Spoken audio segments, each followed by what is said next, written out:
Right, hello ladies and gentlemen, and welcome to the second episode of Ted's Booze Cellar tonight, the premier alcohol review show here on YouTube with me, your most gracious host, Ted. Here, bald as a peanut, with my good friend Philip, who was obviously on the other episode earlier tonight, and a few others in the past as well. So before tonight's earlier episode, we reviewed the blackcurrant liqueur that you brought back from Germany, and we also reviewed that nice Ukrainian style lager that supports the Ukrainian relief efforts, humanitarian efforts in Ukraine at the moment, that you got from Co-op, was it? Yeah, just the Co-op. Yeah. Right. So this time we're going for something a bit different. I've reviewed before in the past homemade brown ale from one of my former colleagues from the University of Sussex Students' Union. Really nice bloke called Ben. Very eccentric, really into doing a lot of homemade stuff. And he made me, I think it was around the time of the first lockdown. It was definitely after I'd had my laser eye surgery, so it was probably around mid-late 2020, I think. He came around and he bought me a bottle of really nice homemade brown ale, and it was like, it wasn't super strong either, it was only like 6.3, 6.1%, I think, something around that.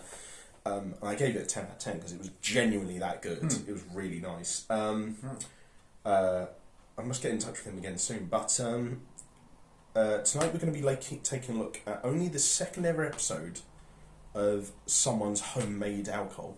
Yes, mine. In like near enough like 400 episodes. So I'm going to try and find more friends who do stuff like this, so I can have more creative episodes like this, I think, because I like doing stuff like this. But today we're going to be taking a look at what is this? Because it looks like one of my vitamin C supplement drinks. Well, I think vitamin C is just about the one thing that isn't in here. Right. Yeah. So basically, unless we're talking carbohydrate, in which case there might be a bit. Basically, this here is homemade mead. Because I like to do historical European martial arts, and it's a bit of a meme that everyone who does historical European martial arts is also brewing mead on the side. And that's what this is. Mead is essentially fermented honey. There's various different ways that you can do it. I use the BBC Good Food recipe for doing it. Essentially, mead is, in some cases, theorised to be the first type of alcohol that people made, certainly on any great scale. Because it's just so easy. All you need is yeast, honey, water, and an airtight container. And that's all. And that's exactly what I used.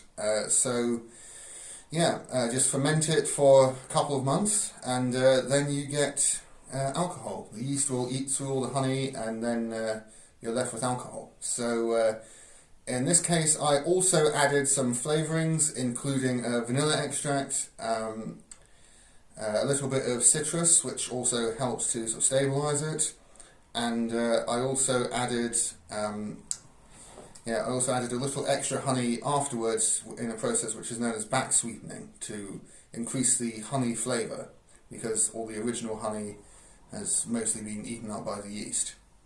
The yeast then, of course, dies off, aided in the process by a few Camden tablets, and then that's what you're left with.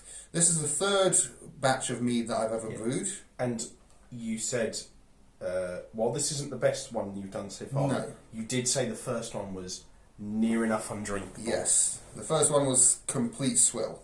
And the reason for that was because I didn't use enough honey. I used the bare minimum that the recipe recommended. And also I left it for the absolute bare minimum amount of time. And that meant that it hadn't fermented properly, not all of the yeast had died off, and basically it was just sort of honey, yeast-filled water, so that's not what you want. The second lot I made was actually really nice, really good stuff, as good as sort of, your average sort of mead that you get at a Christmas market, made by a sort of small independent meadery. And this lot, I think, might be somewhere in between, but I'll leave the final judgment up to you, of course. And please be sort of as truthfully blunt as you would about anything else. So what kind of worried me from the start is that you said you haven't done an ABV test on this. No, I haven't. I could do that, and I want to do that at some point, because it'll be interesting. See, here's the thing. I smelt this before we started filming. Yes. You said you thought it was a 2.3%. Certainly the last few batches of meads that I've made haven't been that strong. Right, I'm going to smell it now. Yeah. This smells like at least twice that strong.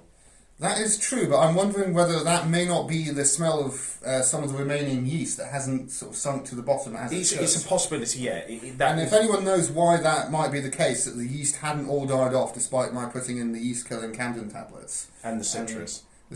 And the fact that it was left for about 3 times as long as the fermentation process should require.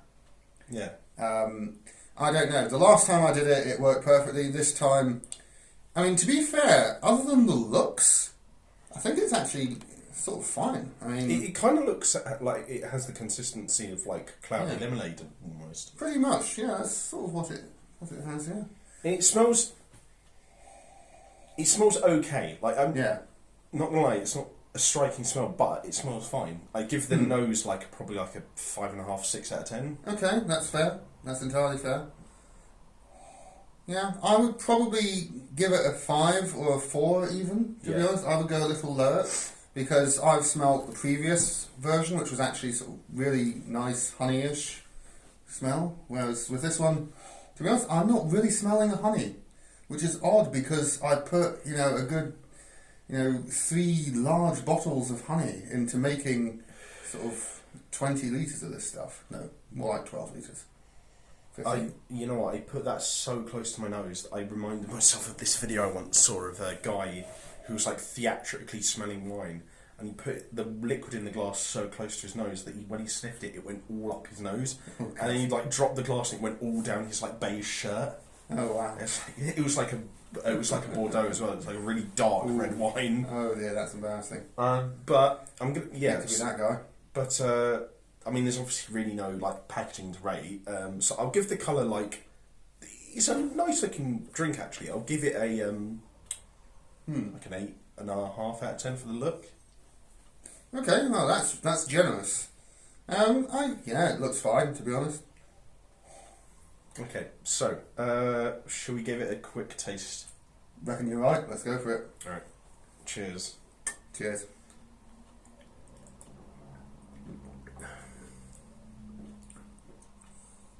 Oh my goodness, that is not 2.5%. Oh my goodness me.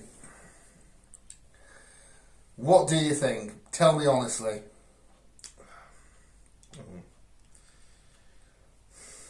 Your face says it all. What would your rating be?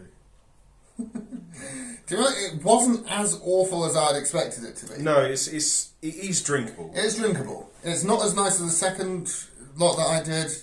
Way better than the first. I would give this a 3, to be honest, in terms of taste. It's not undrinkable, but it is not something that I would sort of just drink for pleasure of an evening. See, because I feel bad. You're one of my best mates, and this is obviously something you put a lot of home and effort into. And well, sometimes things just don't work out. That's just the way it is. It's not very good. It's really subpar. Oh no! I don't want to be horrible,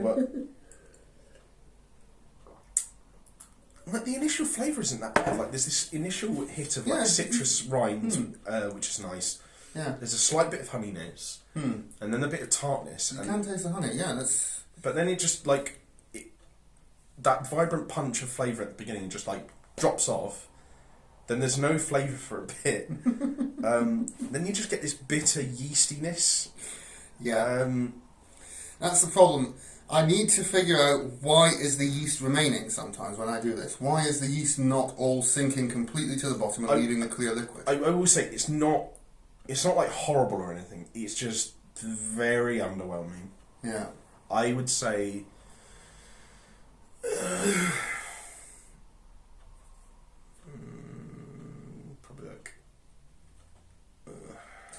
How strong do you feel it is? Because the way it is so difficult to tell whether this is strong or weak or what. See, it feels like one of those ones I've had a few ciders in the past where I've read the ABV level on it and then I've actually drunk it and I thought, this is way stronger than you bastards are saying it. Particularly the Scrumpy Jacks, which is known as being a bit of an alcoholic's cider.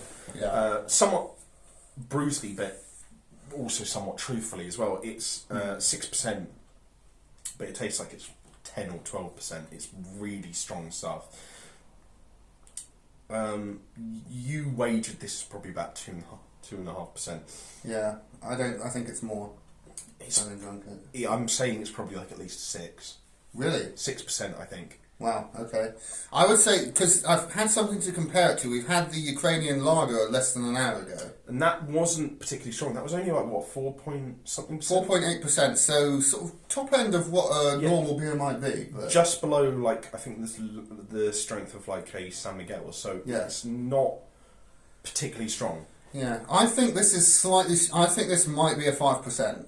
5 to 6%, I think. Yeah, I mean, to be fair, if there's so little honey taste in this, that honey went somewhere. And that somewhere is it was eaten by the yeast and turned into alcohol. Also, and I put in a lot of freaking honey. Also, this is a bit of a back armchair sort of theorist idea that I think that the less of the honey and citrus that we're tasting, the more psychologically we're going to be thinking about how strong it is while we're tasting it. Yeah. So it probably tastes a lot stronger than it actually is.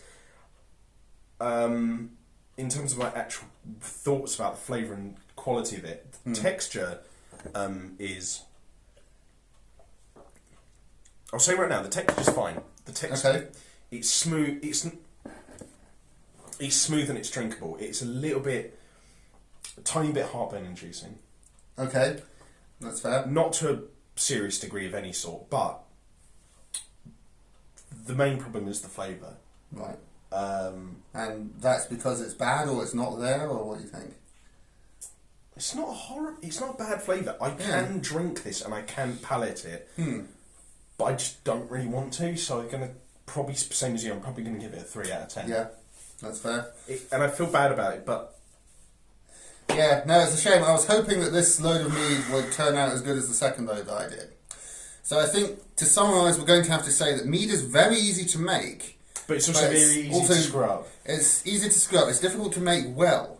And I haven't learned the secret yet of what it takes to make good mead consistently. That's the thing. I think even with simpler alcohols to make at home, like mead, cider... I mean, so many things with alcohol, it's so many small details, like maybe it was too cold. I mean, the last load of mead that I made, or maybe it was too warm. The last load of mead that I made sort of during winter. I made it over the Christmas break. When did you start making this lot? I started making this lot about 2 months ago.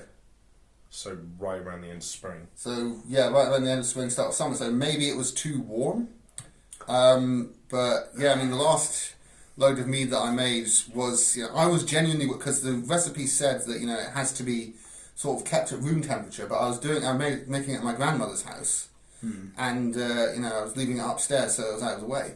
But upstairs at my grandmother's house at that time of year it was very, very cold because we don't heat it because no one goes up there. Right. So maybe it should be cold. Maybe it was the temperature that kicked it off. Maybe having it colder, leaving it for longer so that the yeast isn't as active and dies off more means it's better than having it like this where it's hot and the yeast sort of thrives for much longer. I don't know. Anyone who has any kind of brewing knowledge, let us know in the comments, seriously. Because, I'm not a professional brewer. I don't know what little details it might have been that made it go the way it did. But this is not the best batch of mead I've made. It's not really something to be proud of. I wish I could have presented you with something nicer next time I'll try. In all fairness, you have at least tried. I'm going to wait until I'm probably in a bigger accommodation myself before I start doing anything like this, because your flat is a little bit bigger than mine. But I will say you have at least tried, and that's commendable in of itself. That being said, I don't want to drink any more of this, so I'm probably going to empty the glass out, and we're probably after recording, we're probably going to have we've got the beer that we've got. You can tell how we got that beer as well. So I'm probably not going to review these, but we went to the Southampton, the main museum in Southampton with giant Sea clock City towers. Museum. Yeah, the Sea City Museum with obviously the very big regal clock tower in Southampton, and obviously one of the main sort of aspects of it is it's got a lot of information there about the Titanic. I went there and I got a very good shot glass and a pint glass, which I'm going to probably show on future episodes, We're not going to review these now because we're just going to chill out for the rest of the evening watching YouTube videos. But you got a sort of like a red fruity ale, and then I got, as some people would be unsurprised to know with myself, I got myself a light bitter. And they had, I think about like 4 or 5. Shop, yeah, they had about 4 or 5 different beers in there. They also had like some fudge in there as well. I didn't see it. I couldn't find it. I did see it, but I don't know, right. But yeah, apparently they also had some other beers from different breweries in there as well. So next time I come here, we'll have to have another look in there. Yeah, and it seems to be a growing thing, because I remember, in the old days, well, and still today, you get fudge from each museum and historical site in the UK. It's a great way to make money. But these days, it seems as though that lots of places are also doing beers, branded beers. Like at the Bovington Tank Museum, you get different tank-themed beers. Often sort of, nationally appropriate, like the Tiger beer, I think, is sort of based on a German wheat beer, and the American is kind of an American IPA with a Sherman on it, and all the rest of it. So yeah, I approve of this trend, definitely. And it looks like it might be nice. 4.9% alcohol by volume, which is not terrible. And this is 4.1%. Right. Also, we're going to try a little bit with the it's a late Christmas present I got for you where I'm actually propping the camera phone up on, which is a Arran whiskey based cream liqueur. Yes. And then something that I'm going to probably show on a couple of future episodes that you got me is this variety box of little miniature chocolate liqueurs. And basically Phil said that the special thing behind these is these are all branded like liqueurs and spirits, and these chocolates in this box are all filled with those specific ones. So you've obviously got Jim Beam Sour Mash, there's Famous Grouse there's also Cointreau. I think there's some Stolichnaya in there as well. Yeah, Stolichnaya. There's also oh God, where is it? I can't see. There's Mount Gay. There's so the little sort of dark chocolate. I think there's 60% chocolate bottles that you can bite the top off and drink the. It's literally the alcohol in there. It's not a truffle with that alcohol flavour. There's also Remy Martin in here. Nice. Oh, right. So yeah, they're little chocolate bottles full of the actual liquor. So you eat them as you will, shove them in your mouth or drink them out of the bottle and all the rest of it. Yeah, so they're popular in Germany. So these will probably be making their appearances on a couple of future episodes. I will say right now that there might be an episode tomorrow for anyone who's watching this at home, but maybe not, because tomorrow, probably in the early afternoon, I'm going to be travelling back to where I live from Southampton. And I'm probably going to be a bit tired because I've been doing a lot of socialising over the Jubilee weekend. I'll try and get an episode out tomorrow. If I can't, though, please don't feel afraid about it, because I'll be back next weekend with like 1 or 2 other episodes. But if you guys like this video, leave a like, share and subscribe. If you want to suggest any future ideas for future episodes of Ted's Blue Cellar, let us know in the comment section below. Not just for buying products and testing them, but if you want to see us try and make stuff to test, whether that be food or drink. And then if you want to check out anything else that we do on social media, check that in the video description down below. But do you have anything else to add for now? Other than, don't be afraid to experiment, try something new. It may not work out, but that's no excuse for not trying. And just drink responsibly, and I'll leave you two alone. So yeah, thank you for having me, and thank you for honouring my mead with a review. Oh God, yeah. All right. Well, anyway, take care, stay safe, don't do anything we wouldn't do, drink responsibly, know your limits, and we'll see you guys next time at the bar on Ted's Blue Cellar. Jesus.